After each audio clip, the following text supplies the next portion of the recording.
Hey everyone, welcome to another episode of The Immigrant Capitalist with Kman.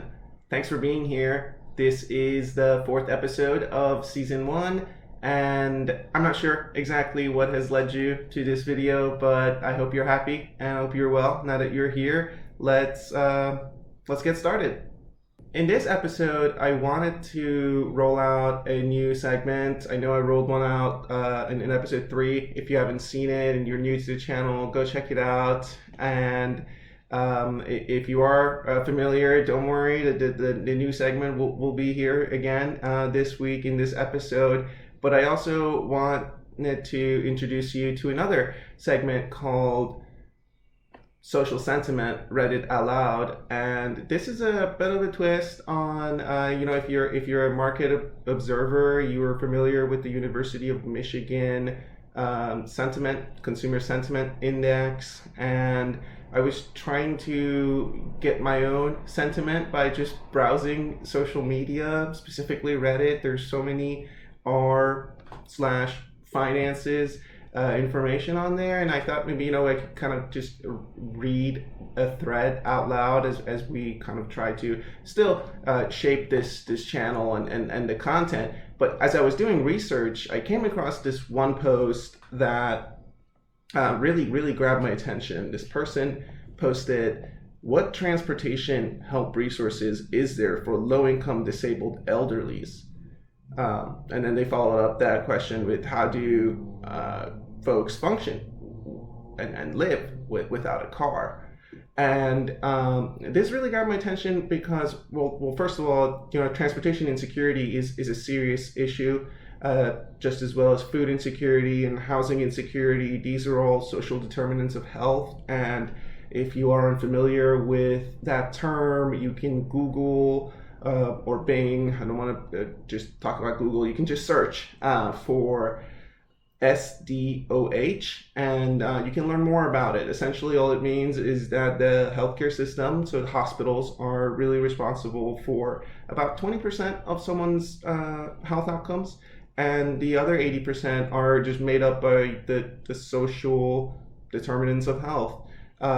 So going back to this person's question about transportation help, it kind of made me realize that although this is a channel to just get information out and talk about the stock market and investing, it's also a channel to just provide resources to folks. As I talked about in episode 1, I'm really trying to help overcome misinformation that has infected our channels. And so today I want to share with you about what is the number 211 and how they could potentially help folks who may need it to meet some of their basic needs. You can't start saving and then investing and feeling financially secure if your basic needs aren't being met and you need help, especially as the economy is slowly turning and folks might just need resources. So what is the number 211? You can call this number if you live in the United States. You can call this number. It operates as a call center, essentially, is what I understood it to be, and they will connect you to experts who will then help you identify local resources that may be able to support you with your needs, such as healthcare expenses, mental health, substance use, housing expenses, utility expenses, food programs. So listen, if you are in need and you don't know where to go, you don't know where to start, but you know that you need some help with some of your basic needs, give the 211 number a call. This is a federal program, I believe.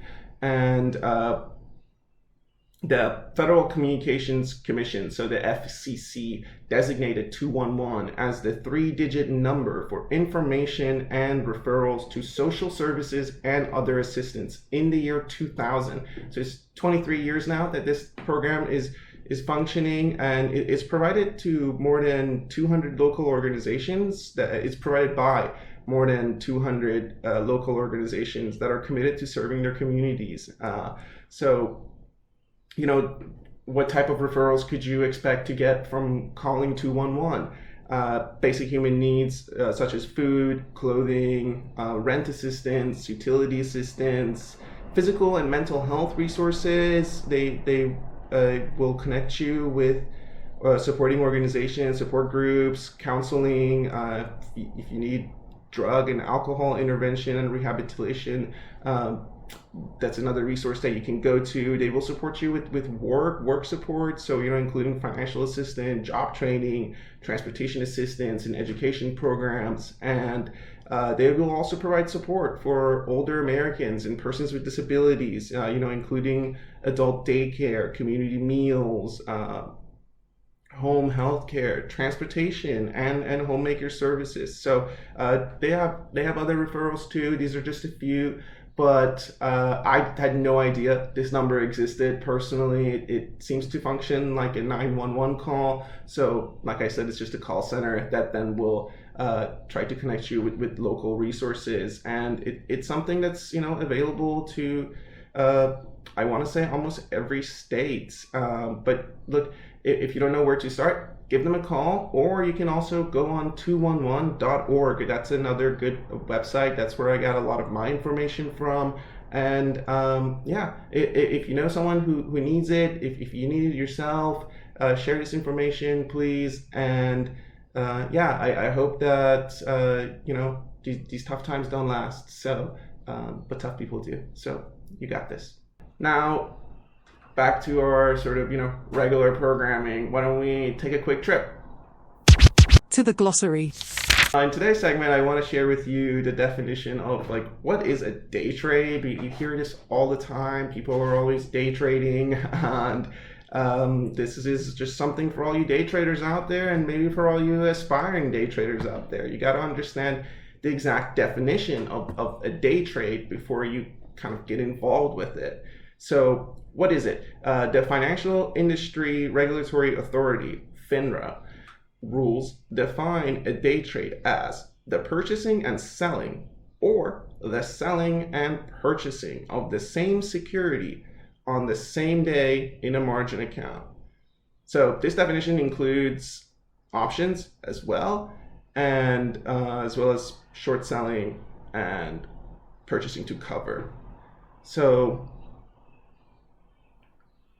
pretty simple, pretty straightforward. Essentially, let's think about an example. So what's a security? Maybe you can buy, maybe this hypothetical situation, someone buys stock in Amazon, the company, at 10 a.m. on Tuesday, and then they sell the stock at 2 p.m. on Tuesday. That's a day trade. To the glossary. On to our final segment of this video. Like I mentioned at the top, before I was doing research and I went down this rabbit hole to learn about the 211 number, which I hope you found that segment to be informational. And I did want to roll out a new segment called Social Sentiment, Read It Out Loud. I was trying to find a way to share some of the sort of consumer sentiment that might be out there that's not just captured by the University of Michigan's Consumer Sentiment Index. And this is a little spin on it. It's definitely not statistically as sound as the U of M Consumer Index. It's just a little bit more fun. So I was going through Reddit, like I said, and I found this r/povertyfinance. It looked like a pretty interesting channel. I hadn't seen it before, so I started to go down there, and as I was scrolling, I came across a post that said, "How do you deal with the feeling that you will never get your life together? Everything I try doesn't work. I've wasted so much time and money doing things to improve my life, and it was all for naught. It's hard to be optimistic." So, continuing on the path of just how this episode started with the 211 number, I know that times can be hard sometimes, and you might have the same feeling as this user who posted this question about the feeling of never getting your life together. So what do some of the public have to suggest, right? And also just what how do other people feel? So let's just scroll and see some of the responses and read them out loud together. So this user says, I'm 35, a mother to 2 kiddos. My life is a mix of my not always great choices and some just circumstance. My life isn't together or perfect. But since last year, I said I would put carpet in my kids' rooms, and it finally came to fruition a week ago. I stopped drinking 5.5 years ago and quit smoking in February of this year. My finances are still kind of me learning. I love that. Keep learning. But I haven't used a credit card or loan since September of last year, and I'm in the process of filing bankruptcy. So while my life isn't together in society's terms or whatever, there are little things that are probably making a bigger impact on my present and future. And I'm okay with life not being fully together, but wholeheartedly understand the weight it can have sometimes. Start small and work your way through. Every day we wake up is another day to try to get a place of contentment and allow ourselves some grace while we do this human thing that isn't always easy and we aren't perfect at. AI and technology make mistakes too, and they're programmed to make things easier. Pretty good perspective this person's sharing. That's going to be part of the segment. I thought we could just kind of read some of the responses and then have some commentary on it. If any of the responses stand out to you, definitely let me know in the comments. This one in particular, I like their commitment to, stopping some of the vices that they may have had. So the drinking and the smoking, those things going out of the window, I'm sure are making a huge difference. And I really like their advice about just start small and work your way through, right? And you're not alone. If you need help, call 211 and see if they can connect you with any community services to help you, at least steer you in a right direction, connect you with other resources. So let's go to the next response. The next response says, again, it's kind of the same theme. One day at a time. At one time, I had 3 part-time jobs just to make ends meet. Ate so much ramen, I hate it to this day. Can't relate. I love ramen. Finding struggling roommates also changed my circumstances. We all pitched in. Been friends for over 20 years and still remember how hard it was. So my takeaway from this note is it's really important to surround yourself with good people who will be by your side and help you overcome some of the hard times. And it's also just really fun to reflect on, once you've overcome the difficulties, you can really sit back and reflect on, wow, that was a very tough time. So don't give up. So the next respondent, this user says, I am 37 years old. I've been broke and struggling my whole life, but like you, still trying to improve my situation with no success. I spent my whole life thinking I'd climb tax brackets as I graduated, got a professional job, climbed ladders, etc. And that hasn't happened. In fact, I'm more broke today than I was when I was 21. I'm coming to terms with the fact that this may be it for me. It was miserable and depressing for a very long time. What helped me was a Buddhist philosophy that basically states we suffer because we desire. Learn to want nothing and you'll never feel deprived. Learning to be content with little. At first, I viewed it as a lame encouragement to lower your standards, but as I slowly practice the art of not wanting anything, I do feel content. I'm getting there. I think the feeling of contentment is often misunderstood. I totally agree with this person that sometimes you may feel that it's to encourage you to lower your standards, but contentment is a state of mind. It's not a state of being content with objects. I'm not sure if that's totally making sense. I hope it is. The next user says, I'm in the same boat, 37 also. I thought getting my bachelor's meant I'd find a job and get better jobs as time went on. I didn't get a job in science, which is what I studied in college. I had many different jobs. I did electrical long enough to get my journeyman, but had to leave the industry when the pandemic sent my kids home for virtual school. That was a tough period. I pivoted again to a remote job. Eventually lost that job for not meeting sales quotas. Then had this stint at a long-term math sub. Now I drive for FedEx. It feels like my jobs are getting worse, not better.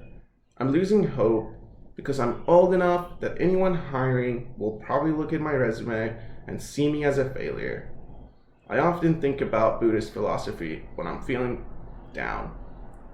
It hasn't been helping with my career dissatisfaction though. I so desperately need the stability of a career with room for growth. I can't give up since I have kids to provide for. Now I'm studying for IT certs and hoping the juice is worth the squeeze. This person, I like their response. What's really standing out to me about it is their commitment to continuous learning. All right, this person's not giving up. They're trying new things. They continue to learn. They're committed to getting their IT certification now. It looks like they were in the business for a bit. They bounced around. But I like that mentality of just, hey, you gotta keep squeezing lemons to get all the juice, right? Some lemons are a little drier than the rest. So that's just how the fruits are. But you can't stop going around collecting lemons, because if your goal is to make lemonade, then you have to go find more lemons and squeeze them as much as you can. So what does the next user say? Let's see.